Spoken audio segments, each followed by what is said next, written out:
Olá!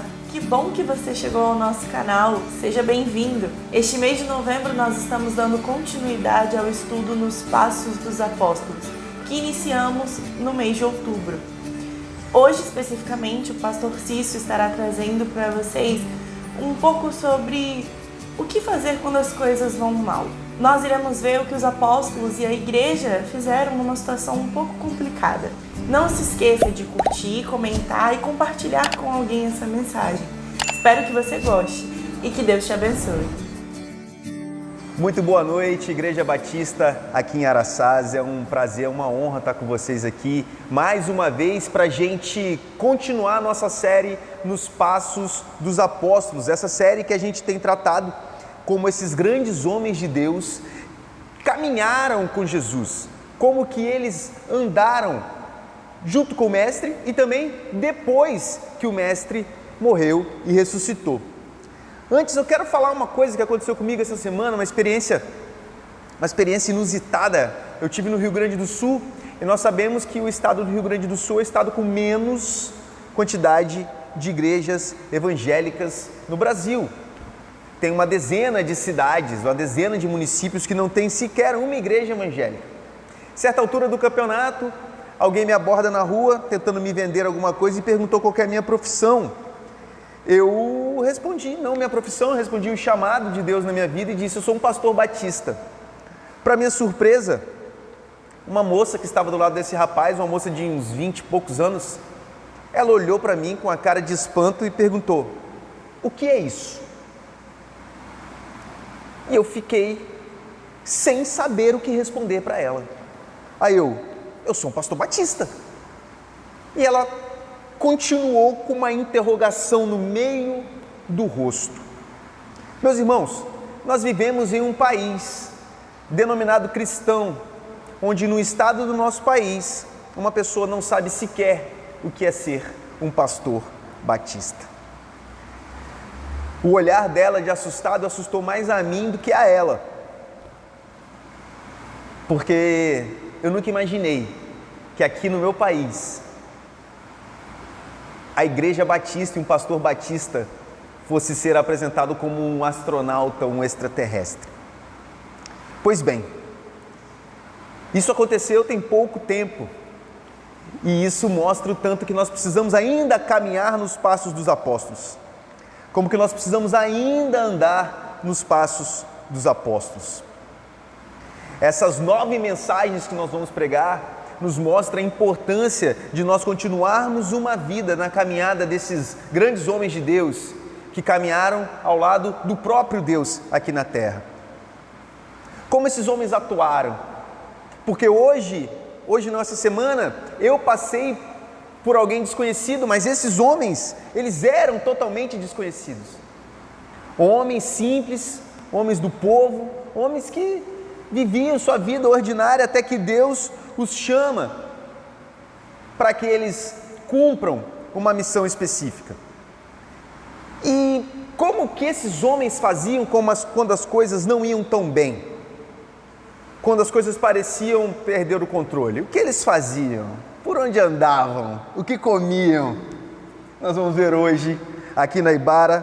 Por isso eu te peço para abrir a sua Bíblia em Atos, no capítulo 12. Nós vamos ler os 11 primeiros versos.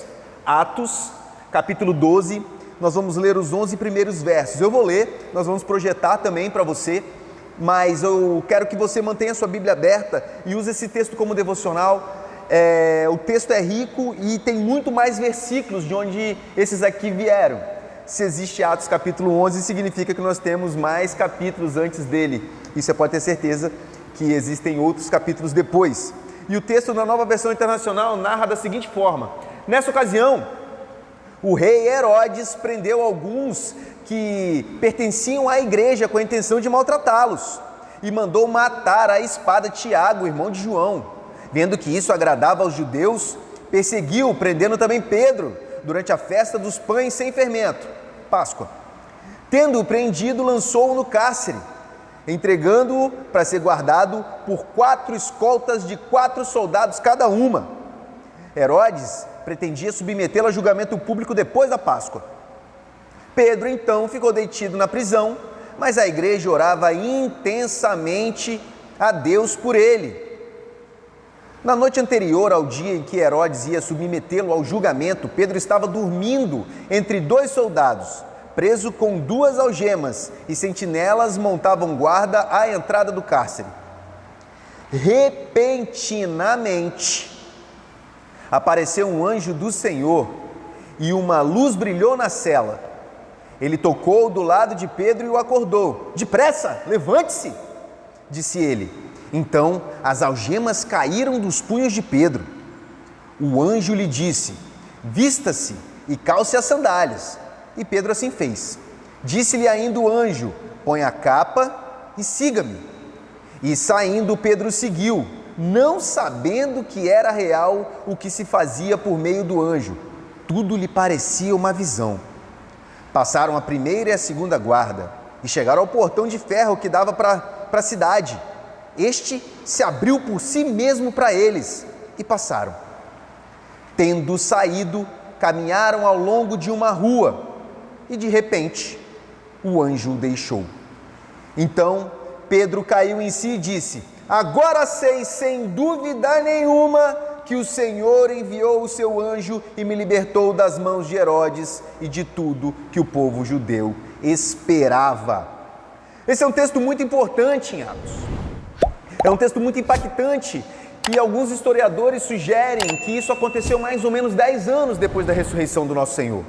Uma década depois que Jesus morreu e foi levado aos céus e subiu aos céus, aconteceu esse ato em Atos dos Apóstolos. O interessante é que esse texto narra de forma bem peculiar um caos que acontecia na base da igreja, na base daquilo que seria a igreja de Jesus Cristo. A base da igreja foi totalmente abalada em um momento específico da história, em uma Páscoa. Vejam, meus irmãos, a gente deve lembrar que Pedro, Tiago e João eram os apóstolos mais próximos de Jesus. Eram aqueles que estavam em Jesus em momentos mais delicados da vida do Mestre. Pedro, Tiago e João eram os mais chegados. Os 3 viram coisas que os outros 9 não viram. Os 3 ouviram coisas que os outros não ouviram. Os 3 estiveram com Jesus em momentos que os outros não estiveram. A gente precisa entender que eles andavam lado a lado com o Mestre, lado a lado com Jesus. Por isso, na série de hoje, nós entenderemos como eram os passos dos apóstolos quando tudo ia mal. No nosso caso, como é caminhar nos passos dos apóstolos quando tudo vai mal.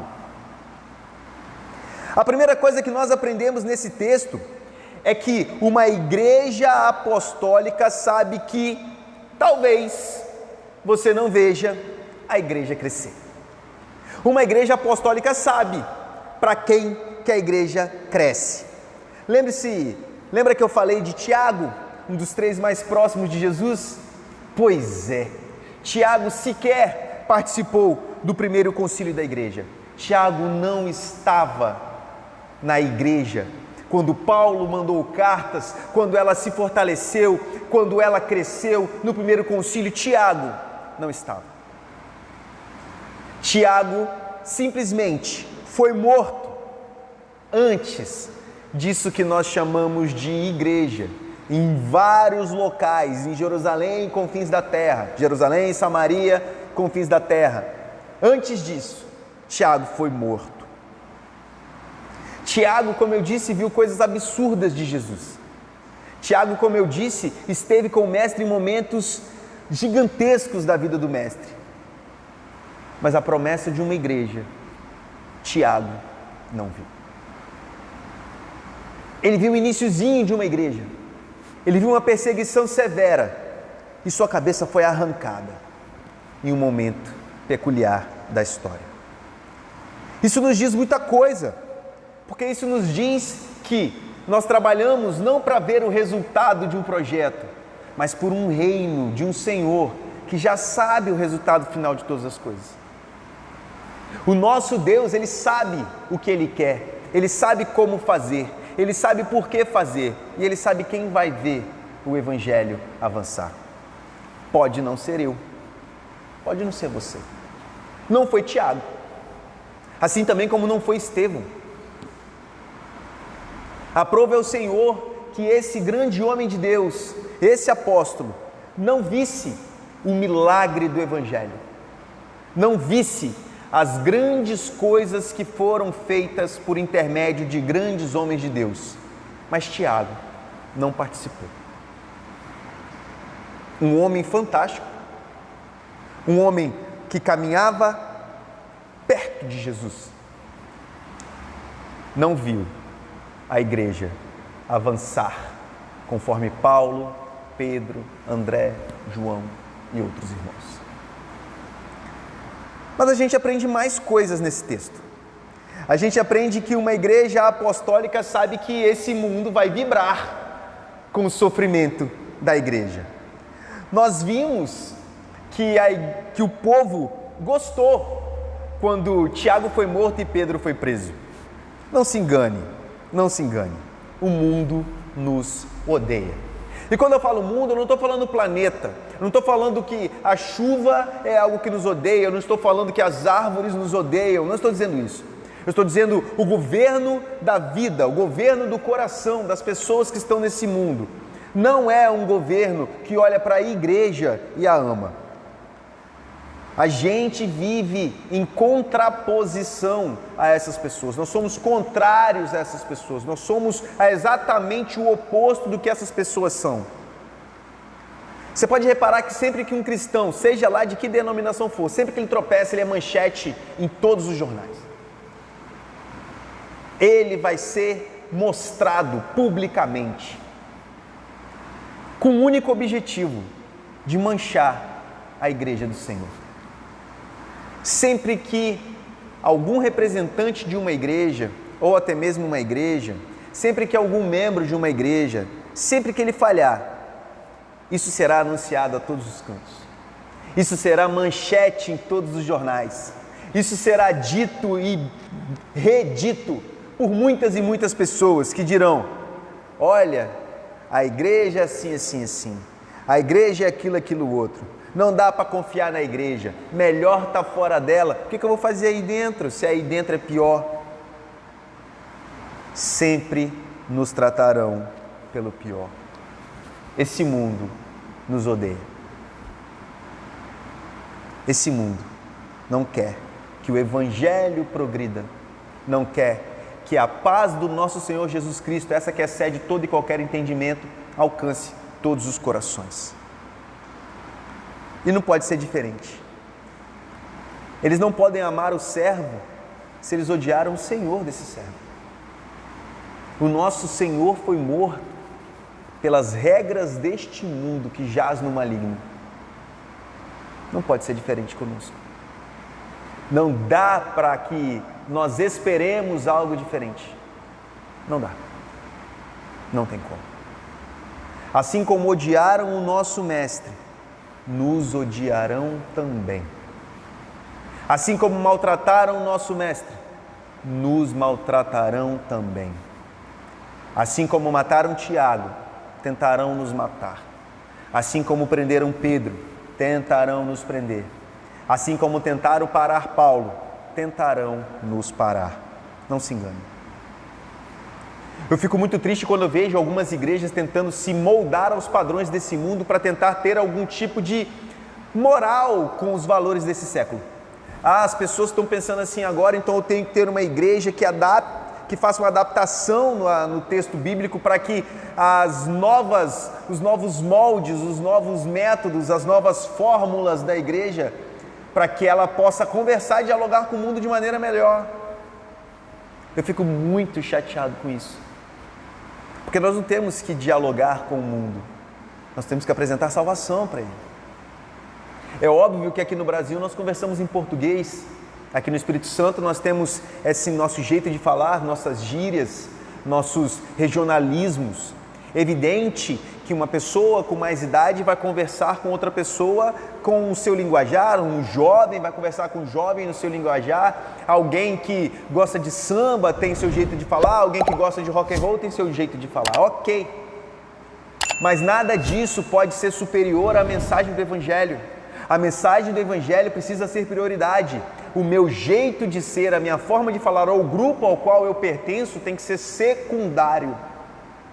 Prioritário é o Evangelho. Quando a gente olha para os apóstolos, a gente vê 12. Alguns pescadores, outros cobradores de impostos, alguns rebeldes querendo vencer na base da guerra, pessoas diferentes, que agiam de maneira diferente, que conversavam com pessoas diferentes, que viviam vidas diferentes e no final apresentaram o mesmo Evangelho. Ou você vai me dizer que Paulo apresentava o Evangelho diferente de Tiago em suas cartas e Tiago em sua carta? Ou você vai me dizer que Pedro apresentava um Evangelho diferente de João? Não.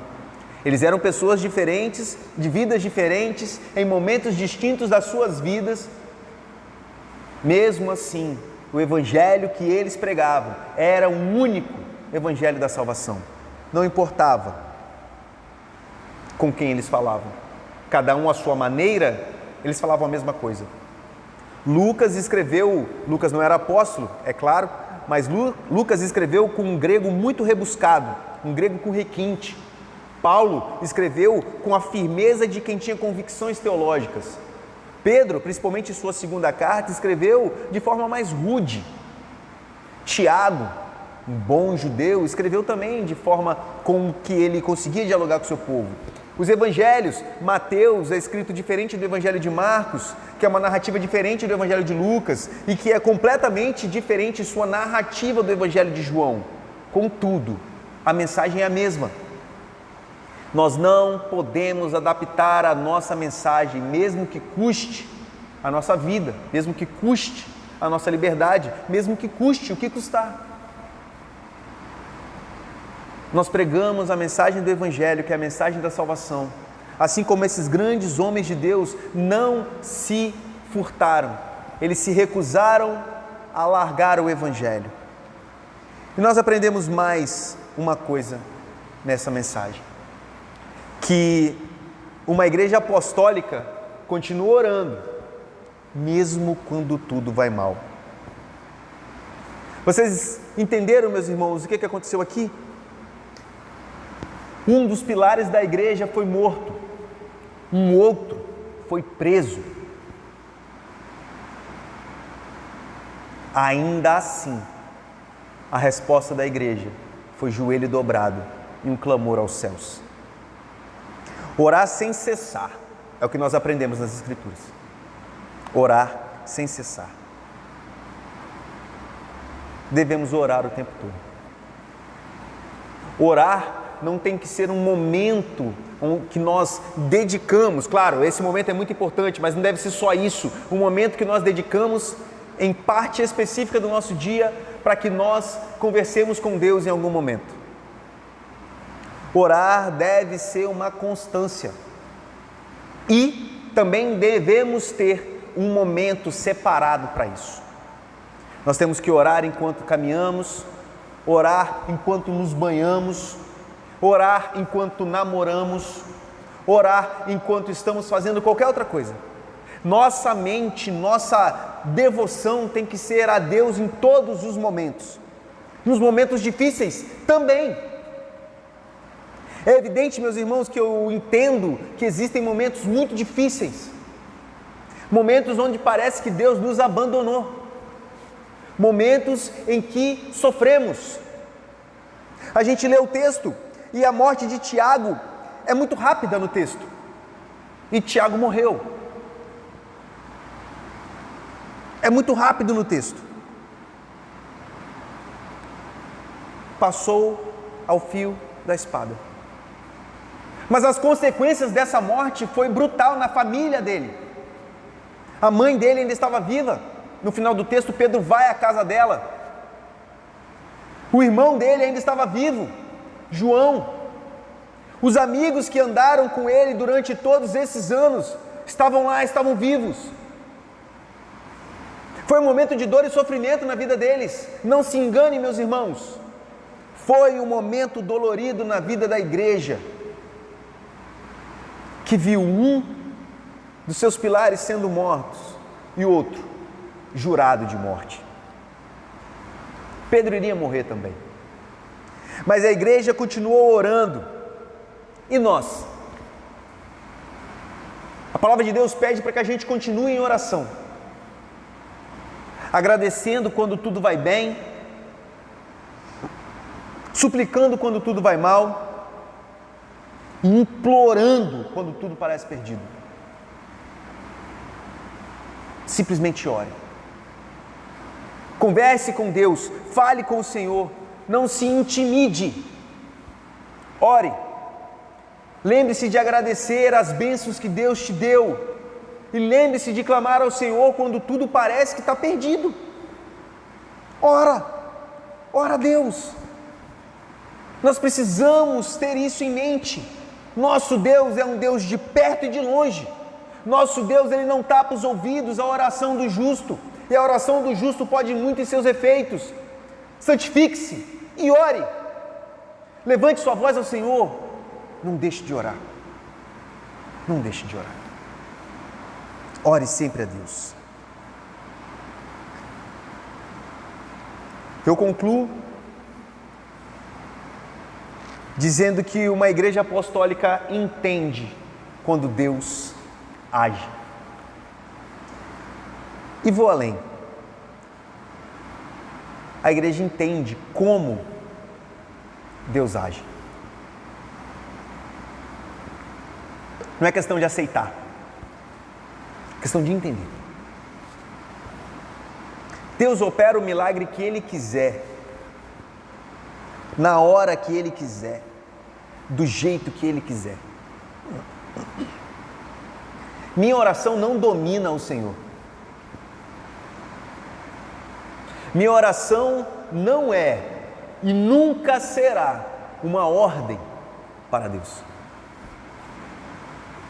Jamais. Nós não temos esse poder. Aliás, nem perto. Nossa oração é um pedido, um clamor, é levantar a voz, é ser ousado o suficiente para a mortalidade dialogar com a imortalidade. Mas nós temos que saber que alguns Deus leva para si, outros Deus livra do impossível. É Ele que decide. Deus, em sua soberania e providência, decidiu que Tiago iria morrer. E decidiu que Pedro não. Pelo menos não naquele momento. Deus, em sua soberania e graça, disse que um dos apóstolos seria morto, sem a cabeça. O outro também, só que daqui um pouco mais tarde. Porque Pedro não foi poupado do martírio. Mas nesse momento, sim. Nós precisamos entender quando e como Deus age. E aceitar que o controle é dele, não é nosso. Você acha que a mãe de Tiago não pranteou a morte do filho, sepultado sem a cabeça? Você acha que João não pranteou a morte do irmão? Você acha que de manhã, quando, não sei, mas os irmãos conversavam, será que eles não planejavam? Nossa, a igreja está crescendo, já tem milhares de pessoas conosco, nós estamos vendo o desenvolvimento, as coisas estão acontecendo, e os irmãos, às vezes, talvez sorrindo, tomaram lá o seu de jejum e saíram. Só um voltou para casa. Essa é a história de muitas pessoas no Brasil e no mundo. A gente não conhece plenamente os planos de Deus, nem a mente dele. A gente só conhece aquilo que ele se permitiu conhecer. E é por isso que nós oramos. É por isso que nós oramos certos de que tudo acontece para que o reino avance. E nada vai impedir que o reino avance. Nos cabe orar sempre. Nos cabe orar sem tentar, adivinhar qual que é a vontade de Deus, mas orar para que a gente compreenda a vontade de Deus. Orar para que Deus escute as nossas orações.